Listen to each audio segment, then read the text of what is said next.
بسم اللہ الرحمن الرحیم۔ السلام علیکم دوستو، خوش آمدید ہے آپ کا بہشت ٹی وی پر، جہاں آپ دیکھ رہے ہیں نسبت رمضان امت الزہرا کے ساتھ۔ جیسا کہ آپ سب جانتے ہیں کہ یہ 3 دن مولا کائنات سے منسوب ایام علی سے جانا جاتا ہے، تو سب سے پہلے اس رب عظیم کی بارگاہ میں شکر گزار ہیں کہ جس نے ہمیں ہمارا علی جیسا مولا عطا کیا ہے۔ تو تمام تر تعریفیں اس ذات واحد رب کے لیے زیبا ہے کہ جس نے اس عظیم کائنات کو محمد والے محمد کے نور سے فضیلت بخشی۔ خود مولا کائنات جناب علی مرتضیٰ ارشاد فرماتے ہوئے نظر آتے ہیں کہ ایک وقت وہ تھا کہ جب خالق تھا مخلوق نہ تھی، رازق تھا مرزوق نہ تھی، معبود تھا عابد نہ تھے، ساجد تھا مسجود نہ تھے، رب تھا مربوب نہ تھے، اور حبیب تھا محبوب نہ تھے۔ عرش و کرسی، ارض و سما، لوح و قلم، جنت و جہنم، آدم و حوا اور آب و ہوا کی تخلیق سے لاکھوں برس پہلے اس ذات احدیت نے نور محمد کو خلق فرمایا۔ کتاب العلوم میں خود نبی کریم ارشاد فرماتے ہیں کہ ایک وہ وقت تھا کہ جب نہ زمین تھی، نہ آسمان، نہ آتش دوزخ تھی، نہ باغ جنان، نہ توریت تھی، نہ فرقان، نہ جن تھے نہ انسان، یہ شر تھا نہ امان، یہ وہم تھا نہ گمان۔ میں اس وقت تسبیح رب جلیل کرتا تھا تو اس رب عظیم نے میرے نور کو شگافتہ کر کے عرش کو پیدا فرمایا۔ عرش کا نور میرے نور سے ہے۔ پھر پروردگار عالم نے نور علی کو شگافتہ کیا اور نور علی کو شگافتہ کر کے ملائکہ کو خلق فرمایا۔ ملائکہ نور علی سے خلق ہوئے۔ پھر نور فاطمہ کو شگافتہ کر کے ارض و سما کو پیدا کیا۔ پھر نور حسن کو شگافتہ کیا، نور حسن کو شگافتہ کر کے شمس و قمر کو پیدا فرمایا۔ آفتاب و مہتاب نور حسن سے پیدا ہوئے۔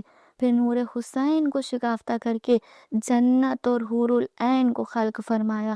تو سب سے پہلے اس رب عظیم کی بارگاہ میں شکر گزار ہیں کہ جس نے اس عظیم کائنات کو نور پنج تنی سے فضیلت بخشی ہے۔ عزیزان محترم، اب فضیلت کیا ہے؟ میری اور آپ کی نگاہ میں فضیلت کسے کہتے ہیں؟ دنیا کی نگاہ میں مال فضیلت، عزت فضیلت ہے، شہرت فضیلت ہے، دولت فضیلت ہے، خوبصورتی، حسن و جمال، جاہ و جلال فضیلت ہے، جس کے لیے انسان اتنی محنت کرتا ہے، اتنی کوشش کرتا ہے، کہ جس کے پیچھے انسان اتنا بھاگتا ہے۔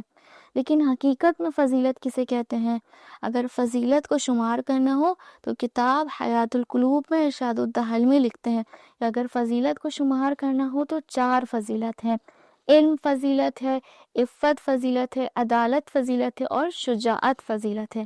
لیکن یہ اصول دنیا ہے کہ اگر ایک انسان میں علم پایا جائے گا تو اس میں عفت موجود نہیں ہوگی، اگر کوئی صاحب علم ہے تو صاحب عفت نہیں ہوگا، اگر کوئی صاحب عفت ہے تو وہ عادل نہیں ہوگا، اور اگر کوئی صاحب عدالت ہے تو وہ صاحب شجاعت نہیں ہوگا۔ اگر یہ چاروں فضیلتیں کسی ایک انسان میں ایک وقت میں پائی جاتی ہیں تو تاریخ شاہد اس بات کی کہ وہ ذات علی ابن ابی طالب ہیں۔ جناب امیر کی ذات وہ ہے کہ صاحب علم بھی علی ہیں، صاحب شجاعت بھی علی ابن ابی طالب، صاحب عفت بھی علی ہیں، اور صاحب عدالت بھی ذات علی ابن ابی طالب ہے۔ تو سب سے پہلے جس فضیلت کا ہم تذکرہ کریں گے، مولا کے جس فضائل کا تذکرہ کریں گے، وہ ہے علی صاحب علم ہے، اور ایسے صاحب علم ہے کہ علی سے بڑا کوئی عالم نہیں ہے، کہ خود نبی کریم جس کے لیے ارشاد فرماتے ہوئے نظر آ رہے ہیں، انا مدینۃ العلم و علی بابھا، کہ میں شہر علم ہوں اور علی اس کا دروازہ ہے۔ جو کوئی بھی علم کا ارادہ کرتا ہے اسے چاہیے کہ دروازے سے آئے۔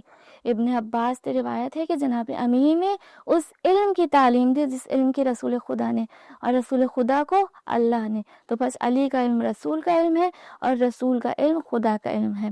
نبی کے بعد کتاب اللہ سب سے زیادہ جاننے والا علی سے بڑھ کر کوئی نہیں ہے۔ عزیزان محترم، علم 2 طریقوں سے آتا ہے، یا تو دیکھنے سے یا سننے سے، اور تاریخ گواہ اس بات کی کہ علی ابن ابی طالب کا علم چشم دید ہے، کیونکہ کل کائنات ان کے سامنے خلق ہوئی ہے، یا یوں کہہ دوں کہ کل کائنات کا علم ان کی ذات سے وابستہ ہے، کیونکہ پروردگار عالم نے انہیں اپنے علم کا مظہر بنا کر بھیجا تھا۔ یہی وجہ تھی کہ کئی مرتبہ جناب امیر نے منبر رسول پر سلونی سلونی کا دعویٰ کیا تھا کہ جو کچھ پوچھنا چاہتے ہو مجھ سے پوچھ لو، کہ اس سے قبل میں تمہارے درمیان موجود نہ رہوں۔ لیکن پوچھنے والوں نے ہمیشہ جناب امیر کے علم کا امتحان لیا۔ کبھی کسی نے پوچھا یا علی آج کھانے میں کیا کھاؤں گا، کبھی کسی نے سوال کیا کہ یا علی میرے سر پر بال کتنے ہیں، کبھی کسی نے سوال کیا کہ یا علی یہ بتا دیجئے کہ آسمان پر ستارے کتنے ہیں۔ جناب امیر مسجد نبوی میں منبر رسول پر تشریف فرما ہے۔ مسجد پوری نمازیوں سے بھری ہوئی ہے، مسجد کا صحن بھی بھرا ہوا ہے کہ اسی مجمع میں جناب امیر نے اعلان کیا سلونی سلونی قبل ان تفقدونی، کہ جو کچھ پوچھنا چاہتے ہو مجھ سے پوچھ لو۔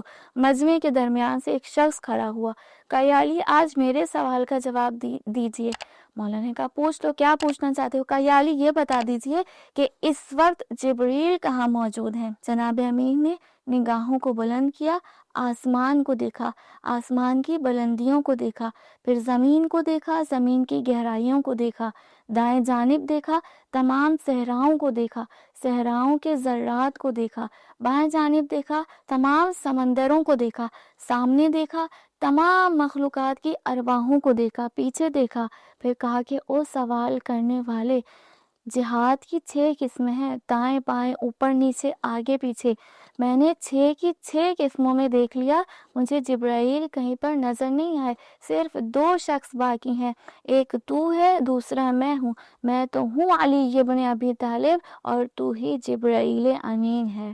علم علی ابن ابی طالب صرف الفاظ نہیں بلکہ کردار کی روشنی ہے۔